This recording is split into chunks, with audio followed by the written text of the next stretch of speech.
Hello, good day, everyone.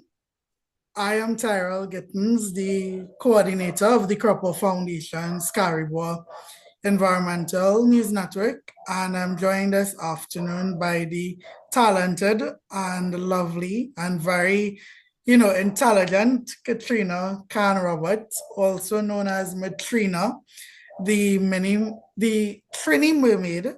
And this afternoon, we are so happy to have you join us for the third session of Cari-Bois Lunchtime Convos with Cari-Bois series. So before I introduce Katrina, and this is a conversation this afternoon, I would just like to remind everybody what Lunchtime Convos with Cari-Bois is. So basically, at Cari-Bois and at the Cropper Foundation in general, our goal is to empower communities, and we are empowering communities to firstly be aware of the environment around them, the environment that they are part of, and recognize how their actions as individuals affect the natural environment. So, with the foundation of Cari-Bois being journalism, science communication and environmental education is, of course, something very near and dear to myself and Cari-Bois and the Cropper Foundation. So we have been undertaking a variety of action to achieve that goal of empowering communities and citizen journalists from across the Caribbean. So a lot of you all may be familiar with our website and our articles, which we share across social media. And we also have three webinar series: the State of the Environment webinar series, the Climate Breakdown webinar series, and of course this one, which we're happy to have you attending this afternoon. And recently you would have seen us, sending out some emails and making some posts about what has become our flagship youth journalism project. So we believe in creating spaces like this to have conversation and to participate in learning and to just, understand each other, because given the current climate, literally and metaphorically, it's a lot going on. It's a lot on social media. It's a lot on news. And I think sometimes, us as individuals in the environmental space, but also, just interested in the environment, which everyone should be, because we all, live in the world and should have interest in what is happening in it. I think we all believe that we have to, do these big massive acts of service and be like a superhero. But sometimes all we really need to have is a conversation to change someone's perspective. So this is a bit of what, this series and this effort is about. So while I also make a co-host, let me introduce our guest of honor this afternoon, Mrs. Katrina Khan-Roberts. So Katrina Khan-Roberts is the national coordinator of the Trinidad and Tobago Climate Network, and has over 15 years experience in the environment and climate youth advocacy space. As a young woman from a small island developing state, she spent her childhood at the beach and in the coastal zone, but over time she witnessed the changes in these pristine environments due to human activities. Determined to make a difference, she successfully pursued a BSc in environmental and natural resource management with minors in marine biology and zoology, as well as an MSc in tourism development and management. Today, Katrina is on a mission to inspire change and advance ocean literacy under Mertrina, the Trini Mermaid brand, coupled with countless outreach efforts across Trinidad and Tobago. She has published several books and resources related to ocean conservation. So let's give a welcome virtually to Katrina. Firstly, how are you doing, Katrina? And we hope that everyone else as well is doing fine. Thank you so much, Tyrell. Yes, I'm doing well. I just have a little flu, but I think that we could get through this without any issues. But thank you so much. That was a really good synopsis. Yeah, Sometimes I and wonder if it's me.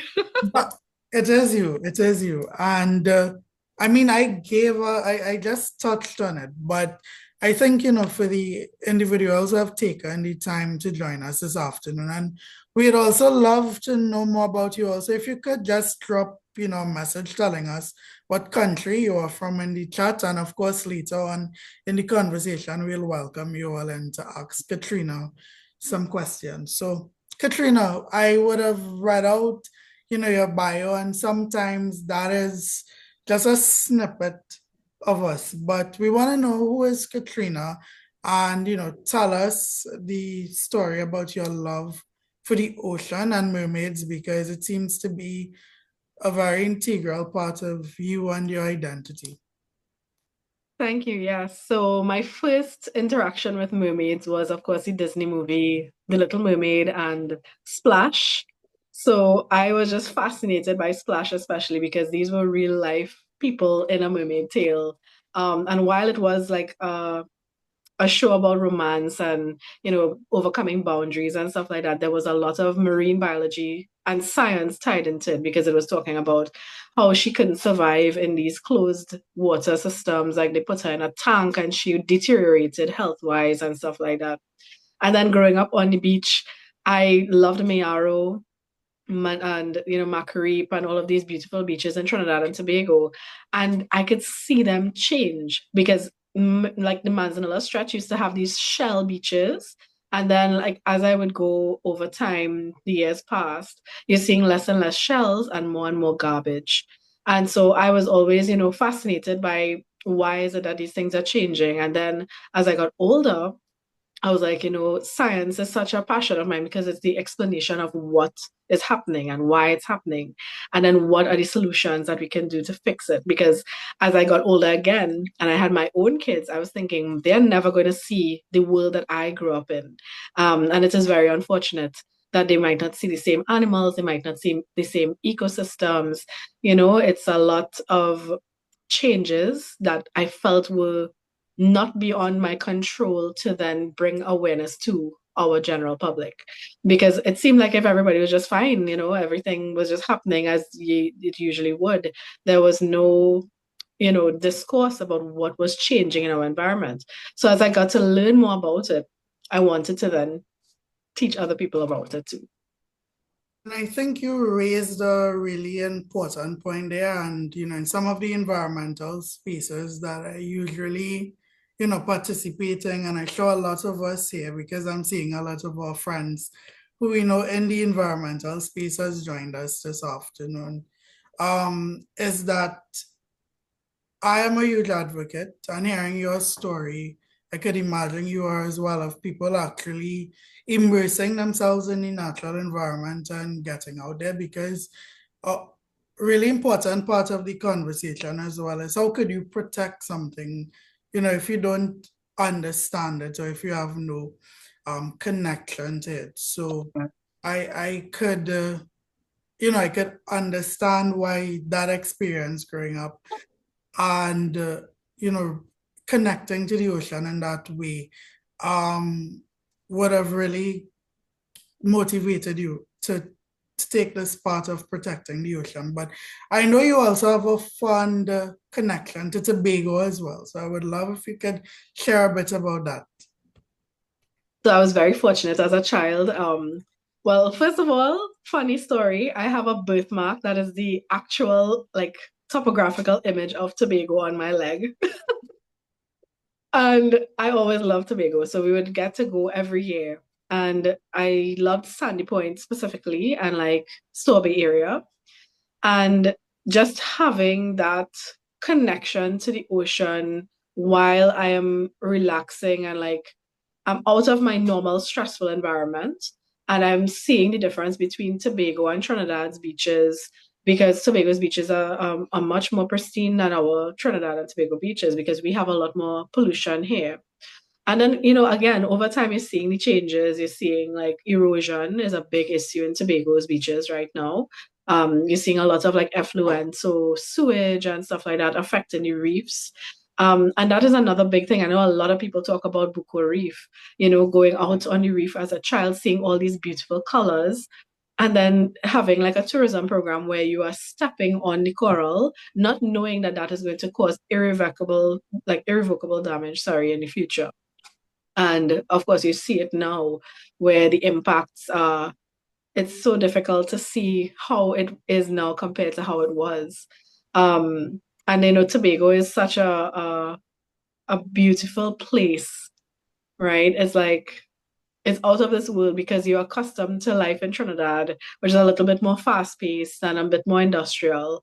When you go to Tobago, you feel like if you're really connecting with nature. And so it was really difficult to see over time how nature was changing to adapt to our human pressures. Really like that, and something that you touched on, which is what I think, a lot of people know about the ocean, which is important because, again, it comes back to building that connection with the natural environment to at least help them understand why it's important in protecting it. But you spoke a lot about the recreational value of, like, our marine ecosystems. We know there are, of course, spiritual values. A lot of religions and different beliefs, have connections to our marine ecosystems. We know of the intrinsic values of our marine ecosystems, but could you also help us understand a bit the ecosystem services and, value of marine ecosystems? Yeah, I find that that's an interesting question too, because if you compare Caribbean islanders to Pacific islanders, right? Pacific islanders are totally obsessed with protecting their oceans because they know that it's so important to their livelihoods and their life in general. So the ocean itself it comprises our atmosphere. It manages our weather and climate. We get most of our food from the ocean as well. There's something called the exclusive economic zone, which is the zone around your country that you can utilize the ocean in, right? So Trinidad and Tobago is classified as an archipelago. So we actually have quite a large exclusive economic zone around our country that we can utilize for, resources, services, and stuff like that as well. In other countries, we're seeing people capitalizing on this by doing sustainable development of their ocean spaces. You're going to have renewable energy like wave energy, wind energy, solar energy, and stuff like that. And all of those things will be in the coastal zone, right? We're saying the ocean is not a part by itself. The ocean is impacted by everything that is happening on land as well. So it's called a ridge to reef approach, where everything that is happening on the highest mountain is going to affect the ocean somewhere along the river. Yeah. Everything flows towards the ocean. And so we have to think about that also desalination for our water sources. Trinidad and Tobago is very fortunate because we are not a water scarce country, but we are water stressed. As in we are using more water resources, like freshwater resources, than we are supposed to, and putting strain on our natural environment. So we are using desalination to kind of, bridge that, you know, disparity between what we use and what we have. So the ocean is just absolutely amazing and integral to life.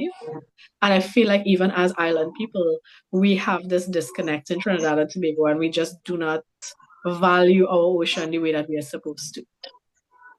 I think that is a really a valid point, and I mean this is a whole other conversation that we could have, and maybe we could, have another one of these sessions. But that connection to the natural environment in Trinidad, and there are many reasons for that. The usual suspect is usually oil and natural gas, and our model of development, being a bit different from what people would typically think of Grand Island, state, and so on. So I think that is really important that you would have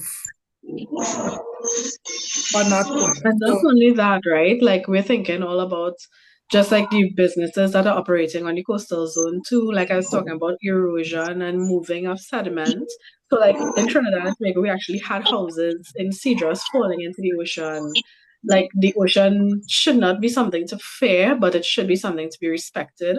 Like we get drownings here every other week. And I mean, as an island, people, we're supposed to learn how to swim. If it is that you're venturing into the ocean, you need to at least be able to float. But it's very sad that I'm seeing people don't have that respect for the ocean then, and it's claiming lives. So, and again, like I said, climate change and regulation as well of the climate. As our ocean temperature rises, that is why we're getting all these extreme weather events. I don't know if anybody noticed, but our seasons are changing. The pui is blooming out of season. We get an really intense rainfall and massive floods. It goes from like a blue sky to like a gray sky really quickly. And then we're seeing paths of hurricanes moving and shifting out of their usual pathways. And that is all because of the increase in temperature that the ocean is absorbing. So the ocean is like a buffer, and humans just keep pushing that equilibrium out of sync. And that is what is scaring me, because when it does have to retaliate, we are going to have to adapt in order to survive those kinds of extreme weather events, flooding, those kinds of things. Yeah, I again, and this is, I think, why we need to have this conversation, because you just laid it out, I think, in, very relatable terms, that we value the ocean for one reason, which is good. A lot of people just go to the beach and, Caribbean people, we turn it into a lime, we turn it into a party. And that is good because people could at least connect and relate and understand why this place is special for them. But I think, especially given the current climate, literally and metaphorically, I think we need to start getting people to understand this on a deeper level. So something that you would have noted as, you broke down why the marine ecosystems are important to us, is that it's very, you know, crucial to our livelihoods and to our existence and to the places that we call home, especially as islanders. So I think, someone else that always, depends on the ocean is, of course, mermaids. And we know mermaids need a healthy ocean as well, just like us, to live. So I would love to learn a bit more about our most well-known mermaid, which is, of course, Mertrina, the Trinidad and Tobago mermaid. Could you tell me more about Mertrina and developing that brand? Because I think when, people hear about the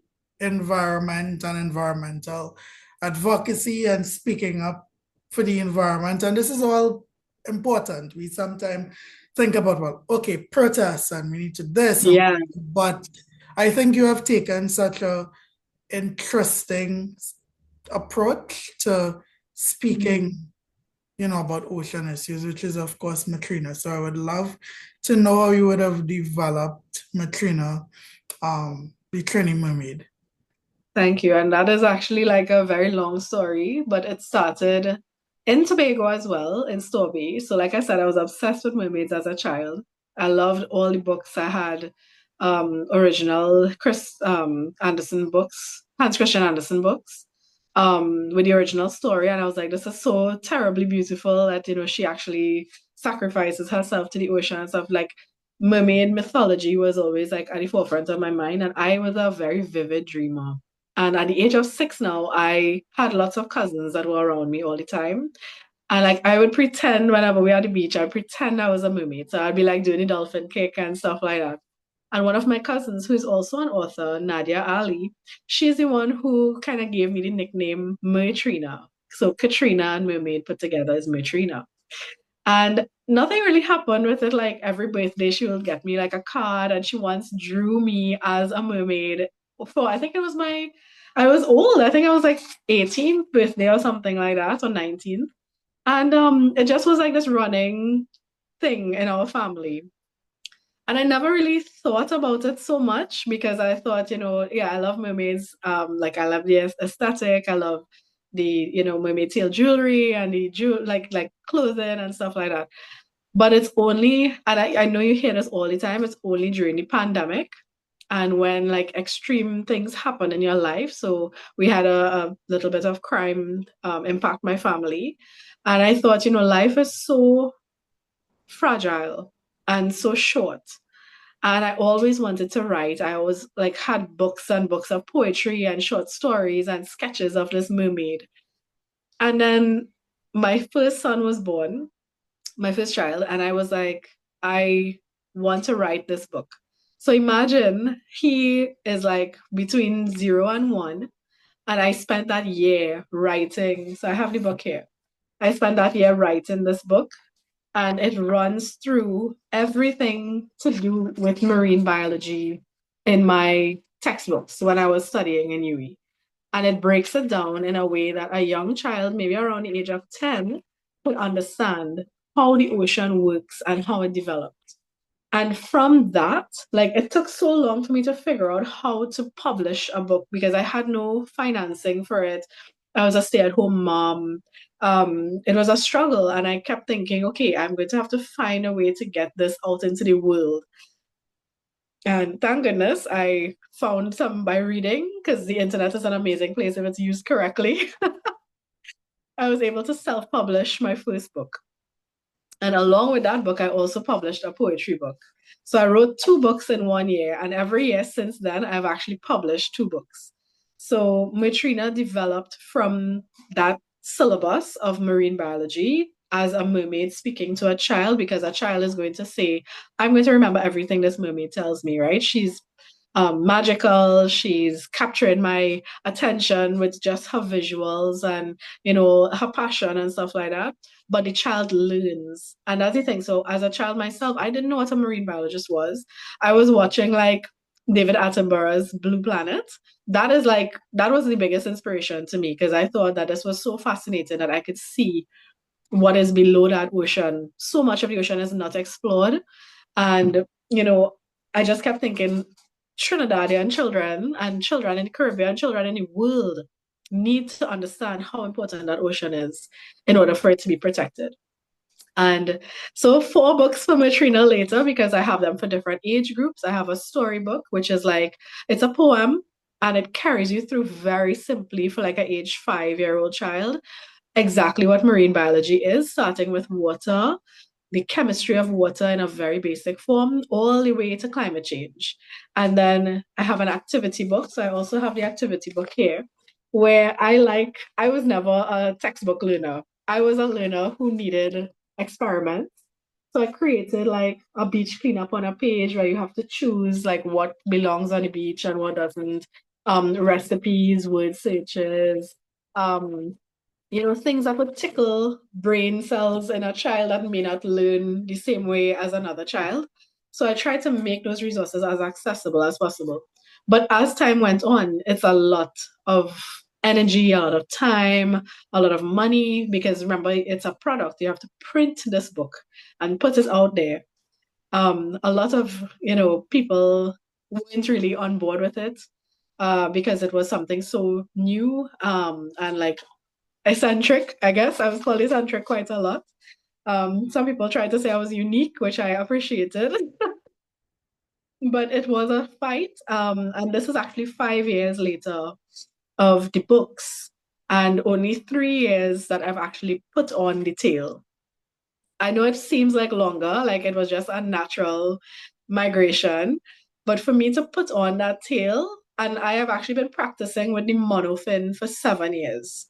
So I bought that monofin when I got married, and I was like, I'm going to learn how to swim like a mermaid and stuff. But I never thought that it would have become me embodying this character of Mertrina with a mermaid tail to go out and meet children and hear their stories about their favorite animals in the ocean, asking me questions about, what is the difference between a blue whale and a whale shark? That's one of the most popular questions I get, which is amazing. And like, what is the megalodon? Like, I don't know, children are obsessed with dinosaurs and megalodons right now. So I get that question a lot. But it was fascinating to me that I was able to translate that imagination with a science foundation to young people of today.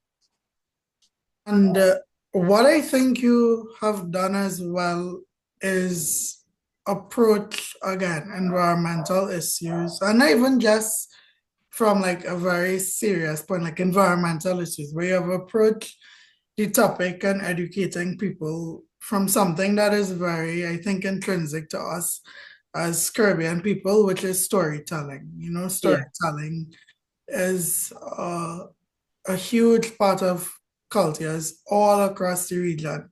Um, Pick a culture. Actually, Tyrell, well, it's because of you that I was inspired by storytelling as well, because you would have written the book for our Learn and Flow project when we were in CYN many, many moons ago. And I was always so inspired by you that you actually created this book. It was Amira and what was the name of it? It was, I'll find it, but Yeah. it was, So the story of Amira and the river in yes. Arima. And it was amazing. Like that inspired me so much. And I I hope that you will continue to write your stories as well, because I think that you have a wealth of information that could translate storytelling in the same way. I really appreciate that. And I must also say that, Katrina was, a support system in writing those books and cheering me on and so on. And I would have used, and it comes back to that topic of storytelling. For me, it was important to use like indigenous names to represent the characters in that storybook, because now we're also teaching people about indigenous names, because when you Yeah. Google the name, you would learn like this is what Trinidad was called like long ago and so on like that. So thank you very much for that. I am also inspired by you, and I must say that to not only to continue writing, but to keep pushing the boundaries, because you mentioned it that our Caribbean societies, as outgoing as we are, it's still a limit. So sometimes when people do you think things that are unique, like someone being a mermaid or something, you get questions, but I think that is inspiring in itself. To It took remind a lot of bravery. I was so scared the first time I went to Macquarie Tail. I was so frightened. I can't even tell you, like, the feeling of like exposing this part of me that is so extreme, if that makes sense. It but was very scary. and I think we need more of that, and I mean that genuinely. I know we have other people on the call, in the conversation this afternoon joining us, but I really think that we need to continue to encourage people across the Caribbean to tap into their creativity, to be creative, to create things, and also I think something, and you are doing a lot of it, which is the next part of the conversation that we'll be going into, is first of all maintaining that childlike curiosity in us. But I think a lot of the work that we have to do right now in the Caribbean and Trinidad and Tobago related to the environment really starts with the children and the Yes. youths, because sorry to our young at heart individuals who may watch this recording, but I feel like some of the older generations are stuck in their ways, unfortunately. So it's kind of hard to reach them, but thankfully we have young people, Gen Z and children, who are interested in learning and are actually, like, not to say that people who are older aren't, but more aware of the world and in touch with things like this. So I know you would have mentioned your storybook, and I also know you do like visits to camps and so on. So can you tell us how Mertrina is received, and especially at those ages, how do they interact? The curiosity does it to you, because I know, as I would have said, you have more than 15 years working in this field. Has interacting with people as Mertrina helped break down a wall that Different. before? Yeah. Because I mean, just you and I knowing from CYN, right? You're coming into a school and you're coming in as a young advocate for the environment, and you're speaking to these young people. Sometimes it goes over their head, right? But what I noticed the difference was with Mertrina is that these children were visually impacted, and they had never seen something like it before in most cases, because a lot of people now, with the internet and stuff, there are lots of mermaids out there, but nobody had seen one in Trinidad really doing what I'm doing. And It's funny enough that it's not only little girls, it's little boys that are really fascinated. And most of the time they ask these out of the world questions about sharks and stuff like that, which I'm happy to answer. But they're the ones who are like, yeah, I don't know what's in the deep sea. Because I ask them these questions that they have to think, right?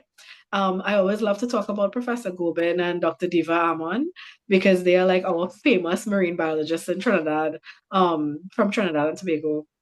They actually went down in a submersible to see what was in our deep sea. And it was the first time that anything like that had happened in our history, really, within our people. Because, as you know, like they call them the fly-by-nights, people would just come in and like take everything and take them away. So, like in the Smithsonian and stuff, you would see fossils from Trinidad, and we would not know that they exist because people just come in and take it and leave. So this was the first time, and it's actually so much data that they are still assessing what they saw when they went down there. For that, I think it was just like a 2 hour session or something like that. And they found so many new species. They found giganticism out in our ocean and stuff. And it just goes to show that there's so much more than, our lawyer, doctor, engineer society. We could be scientists to find out exactly what magic exists out there in the world. And I feel like if you need a little bit of magic to inspire magic in others. So I'm hoping that by being Mertrina, I can inspire the next generation to do some crazy stuff too, but also to advance that scientific research and foundation then for the future decision makers. So firstly, again, as you would have said, we have to shout out those incredible women, Professor Judith Govan and of course Dr. Devo.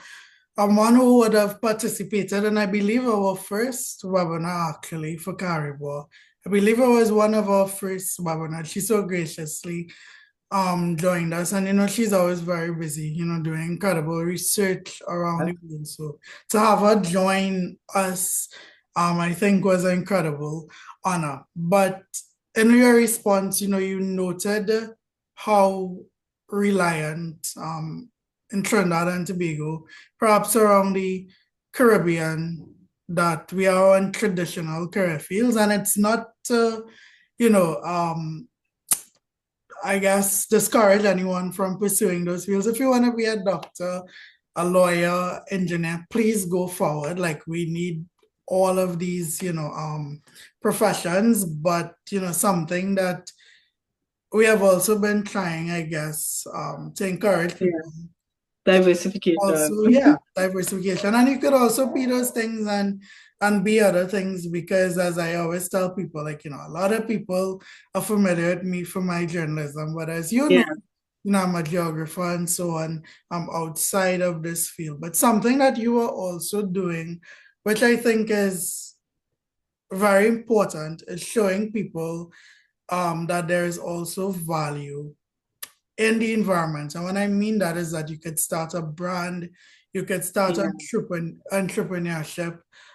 So of course, Mertrina, the Trini Mermaid, and I know it's part of the marine minded brand. What would you tell people out there who may have an idea for an environmental business, or may see something that isn't being done as yet in Trinidad and Tobago or the Caribbean, and they have a desire to do it, but they may feel, I guess, scared or it isn't possible? What advice would you have for people who wants to go into eco entrepreneurship?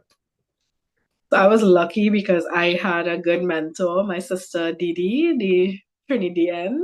She is the one who became the first entrepreneur in our family. And like I always thought that business and entrepreneurship was such a difficult thing to get into because there's so many barriers to finance, to filing for your taxes, just the bureaucracy of going to get your business registered and stuff like that. But she really was my inspiration, and that's why I went through that process of registering Mertrina Marine Minded Network, creating the brand and trying to figure out how to get, a revenue stream, trying to figure out the market. Because unfortunately, it has been difficult and I haven't cracked it yet. And it's been 5 years. But children who are my target audience do not have the money. So that is something like the children would love the book, but I can't get the parent to buy the book because either the price is not right, the quality is not right, the access to the product is not right. So it takes a lot more business mindedness. So it's not just a skill about what you can do, it is how then to market it. And if you had the money, you get a consultant to help you along the way and stuff like that. But unfortunately for me, it was really just a passion project. I have not been able to crack the sustainability code yet on Mertrina, even though I've tried quite a few different avenues. So there's the Mertrina mermaid brand, so like leggings and jewelry and fun mermaid products. And then there's the Mertrina ocean literacy book. So that is like the books. Those kinds of stuff like that, going out to schools. Now in outreach with usual projects like let's just say like you have a large company, in order to give back to your community, you'd have an outreach brand, right? So Mertrina, I thought would have positioned to be an outreach through another brand, but for some reason it hasn't happened naturally yet. Nobody has reached out to me to say, okay, you endorse this product and stuff like that, and we're gonna pay for your ocean literacy campaign. I've tried lots of different avenues, and it is all about being persistent. Now I am just 1 year postpartum on my second child, so again I took a break for my personal life. And then of course, getting older and things, priorities are shifting and stuff like that too. Having kids is a lot of responsibility. So as a woman, mother, entrepreneur, there's so many different things and hats that I have to wear. Sometimes there's just not enough time in the day to juggle all of it. But that is what it's about.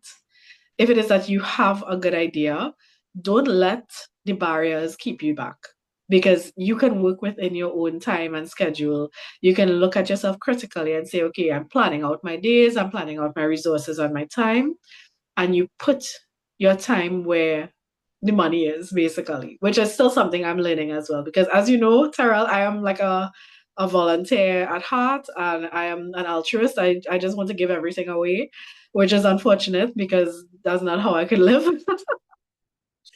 But it's about finding that balance. And I feel like if going forward, I am going to make some structural changes. Like for example, the printing of a book. I have to find a way to print that book cheaper so that parents will be able to afford it.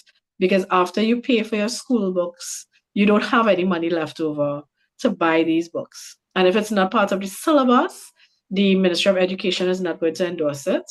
So that was my first avenue, was to try and get the Ministry of Education. They rejected me twice.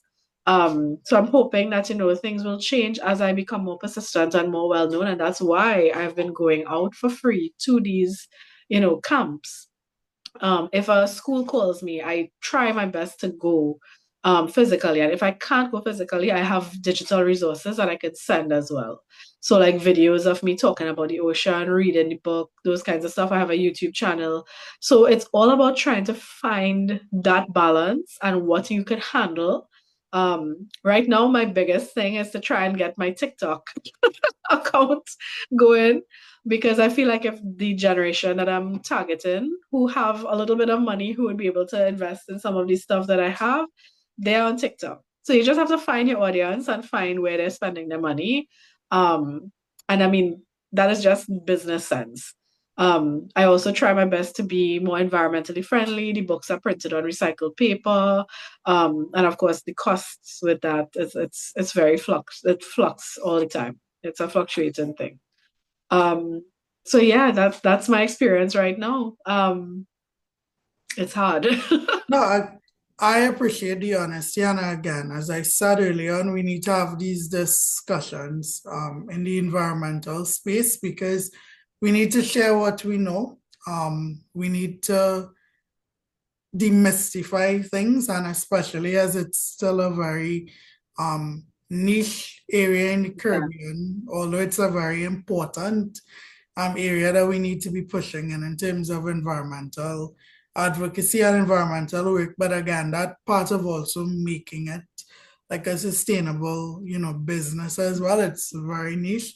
So I appreciate you sharing that invite. So we do not want to be rude to our guests who have joined the conversation with us this afternoon. So I'm now going to open up the floor to anyone who wants to ask Katrina some questions, because of course I don't want to keep all to myself and ask her knowledge. So anyone wants to ask Katrina a question about anything we would have spoken about, because has been a very to me insightful and wide-ranging conversation. So anyone has anything to ask of Katrina, or anyone wants to share their stories about maybe work that they are doing in the marine space, any creative work. Yes, welcome everyone. So just feel free to unmute or post it in the chat.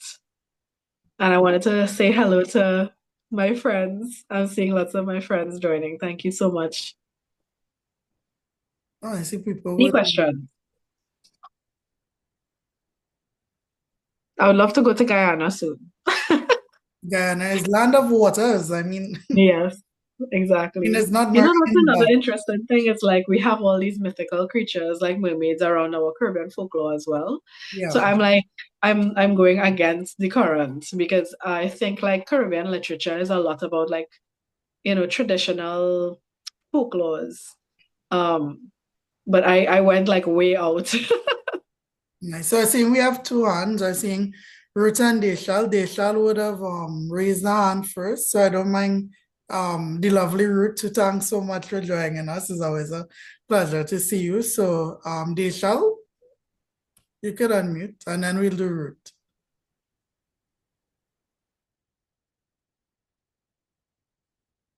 They shall be not hearing you. Okay. Hello, afternoon, Yes, everyone. heard now. You all are hearing me? Yes. Okay. Hi, Mertrina. Well, my question is regarding the mangroves. My father told me many years ago the Point Lisa spot was also a huge mangrove area, which I did not know. And we know a lot of mangrove was destroyed with the construction of Moby Town and that area as well. So, is there, I don't know, a section, an EMA, who is monitoring that and who is fighting for it? Thank you so much for your question. So I think Pat actually, who has a lot of information on the history of development in Trinidad and Tobago. Pat, I don't know if you want to answer or if you want me to answer. I think it's better if you answer. All You right, great. answer because they are not doing enough about protecting No. the mangrove. Definitely. So what happens in Trinidad is that we have legislation, right? So our Environmental Management Act is the only environmental law that governs everything in Trinidad and Tobago's environment, including the climate, right? That legislation, I think, is 30 years old or 25 years old now and needs to be revamped because we see a lot of priority given to development that actually does not benefit the environment but benefits people. So your dad is correct. The mangrove was destroyed in Point Lisas and Movie Town more recently. I don't know if you remember what Movie Town area was like before, but the foreshore area, a huge mangrove ecosystem, right? And all of those things, the way that it works is that you have the CEC process, which is the Certificate of Environmental Clearance. And once the EMA grants that CEC, they are able to do anything they want in that area, especially if it's state lands. So unfortunately, there is not enough being done. That is why we depend on civil society, people like COPE, which is the Council of Presidents of the Environment. We are a group that we are looking at what is exactly coming into the CC application process at the EMA so that we can see ahead of time. So similar to how the hotel is going up in Tobago and what happened with Sandals, we were able to stop that because of our media, our actions. So it's all about monitoring what private sector, government, and other parties deem as like development and then coming on to figure out how we're going to stop it before, it happens again. But unfortunately, right now, there's just not enough being done. We don't have enough resources as civil society. So again, the environment will always lose because, like, say, for example, an oil spill, you just pay a fine, but the fine is not going to protect the environment. That money is just going back into government if it's a government enterprise. And cleaning up an oil spill, you still have the damage done. Destroying an ecosystem such as a mangrove is irrevocable damage. You can't go back and plant that mangrove back. It will never be the same. So it is what it is right now, unfortunately. But yes, the EMA is the one who has the final say with development of certain environments in Trinidad and Tobago. Nice, thank you so much. Thank you. Well, maybe the answer could be education. Like my father's a civil engineer. So from a child, I was not allowed to litter, period. Right? We don't really see that in society here. And there aren't the laws, the very strict laws as they are in the US, UK, Canada, Europe. Right? So I'm saying practice the right thing at home because when you go abroad, you can't do it.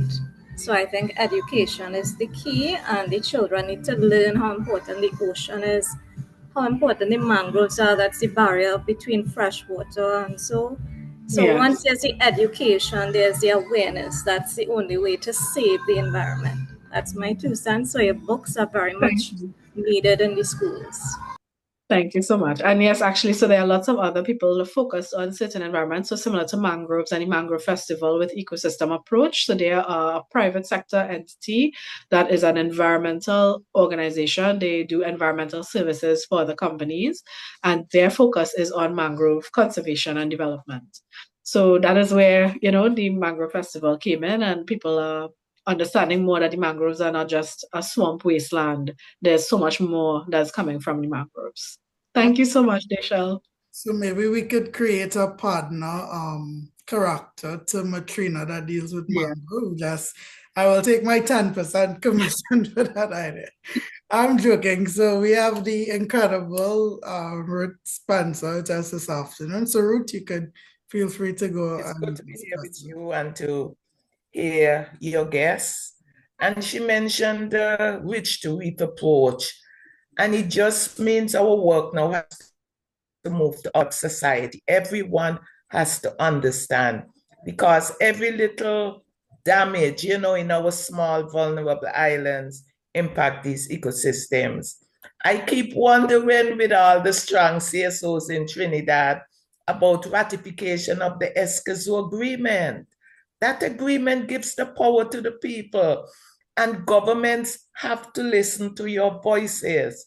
So Yeah. I'm really praying that this year, hopefully soon, Trinidad will come on board because listen, in Antigua now you hear the people on the radio actually telling the government, you're making decisions, you don't consult us. People's voices are getting stronger and stronger. And when we include everybody, the government has to listen. The power is in the people. Tyrell, for the good work you're doing and, seeking to form these partnerships, these alliances. Let's continue to work the government together. Governments have to listen to us. Our environment cannot be damaged by their poor decision making. I work with the local groups in Antigua, and I'm telling you, they're getting so powerful because they have the knowledge, they have the observations.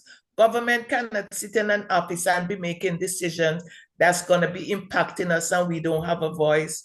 So I'm praying and hoping that, Trinidad will soon ratify it and we move to the next level. It's good to be here with you. Thank you. Thank you. Yeah, I agree. Because I was actually on, well, this is before the babies, but the first set of Escazú, like the drafting and stuff like that, those are very important. And I don't understand Trinidad has such a big part to play.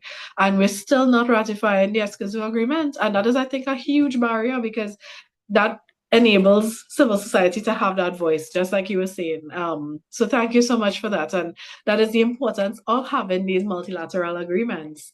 And a lot of people just, like, I had spoken about this maybe 5 years ago with the Ministry of Planning here in Trinidad. How do you get youth involved in something so high level where they don't have access? Right. So that is why I feel like if, the Mertrina brand, or at least having education at a lower level in schools so that children understand the importance of the environment, and then have a feeling that they want to protect it. And then that is an avenue with these multi-level environmental agreements. So thank you so much. And you're doing such amazing work too.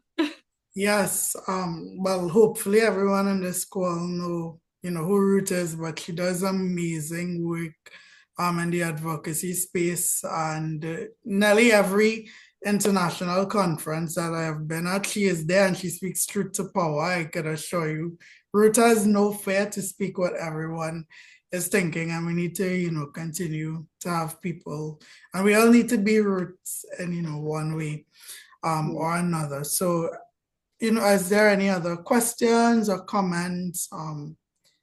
Well, I saw one saying, if there were no barriers, what would I see Mertrina being? So one of the major things that I had in my mind was to have a mermaid in every country, or have Mertrina visit every country in the Caribbean, or every country that has a coastal zone. So that is one of the things that I have in my long-term plans.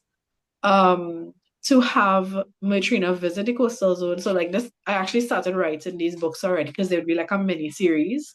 You would speak to intrinsic species that lives on the coastal zone. You'll speak to a child and talk about what is impacting the coastal zone in terms of, like, for example, in St. Lucia, the hotels, in Jamaica, loss of access to the beaches because of these hotels as well. Different countries have different issues. Even Venice is sinking. So sea level rise and those kinds of stuff like that. All those are issues. So that is what I envision, to have this intellectual property out there for Mertrina to be this advocate for every coastal zone in the world, for the entire ocean. It is going to take a lot of work and a lot of money that I don't have. So I'm working on it slowly. But actually my newest project, because I realized, like, again, it's about cost of the book, it's about access to the book, it's about the parents who are able to access the book, right? I am writing a new book. It is going to hopefully come out next month, and it's going to be a storybook about Mertrina, the mini marine biologist mermaid. And it's like an anecdote. It's like, I don't want to say like the whole story, but basically it's how me as a child, how I connected with the ocean and created that mermaid, basically. But like putting myself into the ocean and being able to talk to the ocean. So basically giving the ocean a voice through me as the mermaid. So that book is coming out very soon. It's going to be called Mertrina, the Mini Marine Biologist Mermaid. Hopefully it'll be out before Christmas. And I could capitalize on it then, and hopefully, expand on the brand. But thank you all so much. I don't want to go over time, Tyrell. So we do Thank have you. more questions, if you don't mind just answering a few. Yeah, of course. All right, great. So we have the incredible CEO of the Crupper Foundation with us this afternoon, Cherise Bradford Joseph. I'll put her on the spot a little later just to introduce herself, but she did have a question for you in the chat, just in terms of limitations of publishing. But she also had a really good question as well, which is, optimistically, what would be your ultimate vision for your brand if the limitations that you would have, stated earlier on didn't exist? Thank you so much. I don't know if you wanted to introduce yourself first or just continue. I could jump in. Hi. Hi. I think you actually answered my question just now with the what you see for the vision. Because I know a lot of the times we do get a bit, practical and realistic when it comes to what the limitations are. So I really wanted to hear, if no barriers existed, what would you want for your brand? And I think you mentioned it just now with the different coastal areas and having mermaids and new books. And I think that's a really good vision to keep in mind, because what you're moving towards is really guides what you're doing now. So that's it. I think you answered it. So Thank you. Well, one other thing that I did want to add, though, is that it's not just about the mermaid. I have other books too. So what I realize is that children learn in different ways, people in general. So I actually have poetry books, and then I have story books that are very much focused on indigenous knowledge and like climate change and the nexus of traditional technologies and future technologies. So I have a storybook that came out last year about the first canoe and how he was inspired by nature to create the first canoe and sail from South America to Trinidad to find San Fernando Hill. That's actually a Waro story that I was able to just put a little mermaid magic into it. And I actually have a future version as well that I want to publish probably in the next 5 years. And then I also, not to spoil it, but I have a young adult novel series that I want to put out about not Mertrina, but a mermaid. And the role of the mermaids in the Caribbean is to propagate the coral reefs. So it bridges science, but in a nature like mindset. So like you're thinking through the mermaid. You're thinking she doesn't know anything about life on land or anything like that. All she knows is that she has to go out when there's full moon for this species of coral and try to capture the gametes and put them together, and then like all of the issues that are happening as more human activities happen in her environment. So I've been working on that for the past 5 years, actually. I might have another 5 to 10 years left on that series, but I am really hopeful that that will be like my legacy piece, to have the voice of the ocean through this mermaid in a way that people would not have heard it before. No, and thank you, because that's actually That's actually awesome, because I think one of the things that we always speak about locally, regionally, etc., is, and I mean, I'm a mom myself, my daughter's sitting right here, and that whole bringing it home and bringing it back to our identity. So when you talk about like the indigenous knowledge and interweaving it, there's no reason our kids should be reading about other contexts. We have the national identity here, so I love that. So thank you so much for giving us a spoiler of what's to come. Reese, while we have you on camera, do you want to introduce yourself for a bit? Yes, I mean, not a bit. I'll just say hi. I mean, I know I see some familiar names and faces, but hi, my name is Sharice Bradford Joseph. I'm the current Chief Executive Officer of the Copper Foundation. Very happy to be in partnership with Cari-Bois Network and Tyrell to have these conversations. Thank you so much for joining, because I mean, I've had it in the background while I'm doing work, and I found myself just closing my work and I'm listening to the conversation more and more. So thank you. And you have an amazing talent in Tyrell as well. Tyrell is one of my major inspirations. Yes. Well, thanks so much. So, I mean, I know I've been put on the spot, but. Thank you. So we have one more question I'm seeing in the chat, so we don't go over time too much. And it's from Shannon from Guyana, which I love, by the way. I tell people my love for egg ball. Very random. But she said, "Hi, Katrina, congratulations on publishing a book. I'm Shannon Garrido, I hope I pronounced that correctly, from Guyana. I work with indigenous communities, and they're often affected by access to fresh water during rainy seasons. I would like to know about your desalination methods in Trinidad and Tobago, and would it be feasible for remote communities?"